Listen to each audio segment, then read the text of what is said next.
دو شہزادیاں آپ کے نکاح میں آئیں، وہ کون سی دو شہزادیاں تھیں؟ ایک کا نام حضرت رقیہ تھا، دوسری کا نام حضرت ام کلثوم تھا۔ میرے آقا کی 4 بیٹیاں ہیں، حضرت سیدہ زینب، حضرت سیدہ رقیہ، حضرت سیدہ ام کلثوم، حضرت سیدہ بی بی فاطمہ الزہرا۔ یہ 4 لخت جگر ہیں۔ جی لوگ کہتے ہیں کہ حضرت بی بی فاطمہ الزہرا کے تو بڑے فضائل بیان ہوتے ہیں، باقیوں کے نہیں ہوتے، باقیوں کے نہیں ہوتے۔ میں نے کہا باقیوں کے فضائل بھی ہیں، تو نے سنے نہیں ہیں، تو نے سنے نہیں ہیں، باقیوں کے فضائل بھی ہیں۔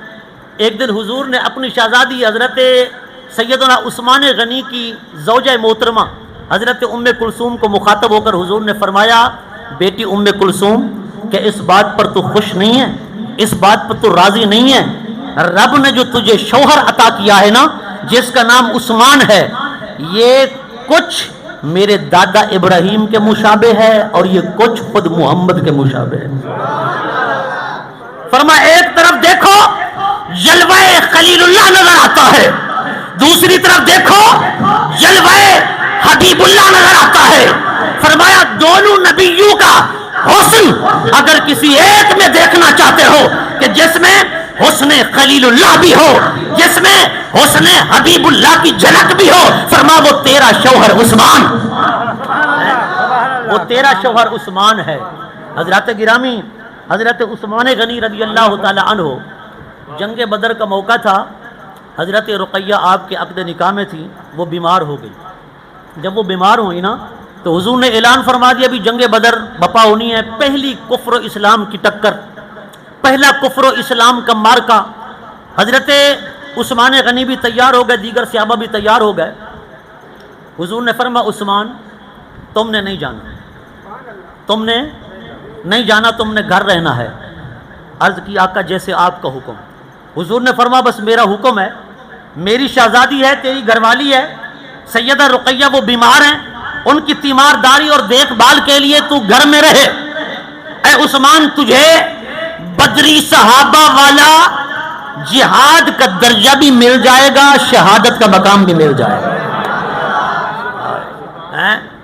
میں کہتا ہوں آؤ اور اختیار مصطفیٰ پر انگلیاں اٹھانے والا آؤ کرو اعتراض۔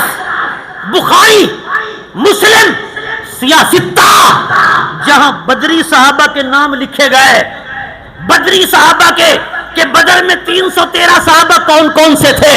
پہلا نام آتا ہے جناب صدیق اکبر کا، دوسرا نام آتا ہے جناب فاروق اعظم کا۔ ہے توجہ تواڈی؟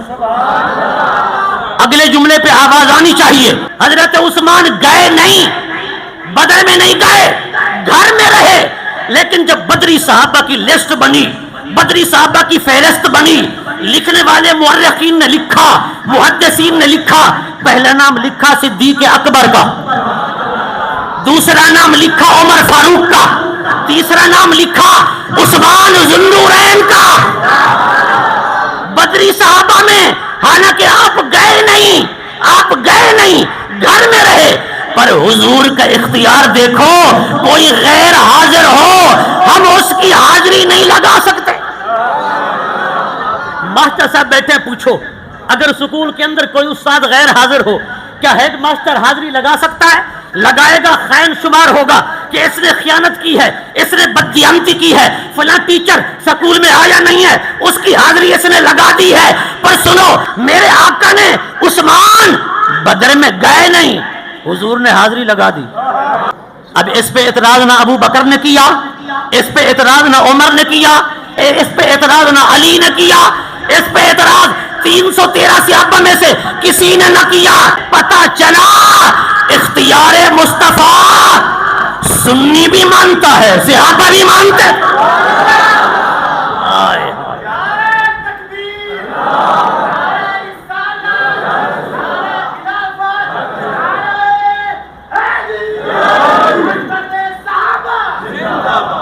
پڑھو نا بخاری کو، بخاری شریف کو پڑھو، اسماء اصحاب بدر، بدر کے جو صحابہ تھے ان کے نام، ان کے اسماء پڑھو۔ تیسرا نام جناب عثمان ذو النورین کا آتا ہے۔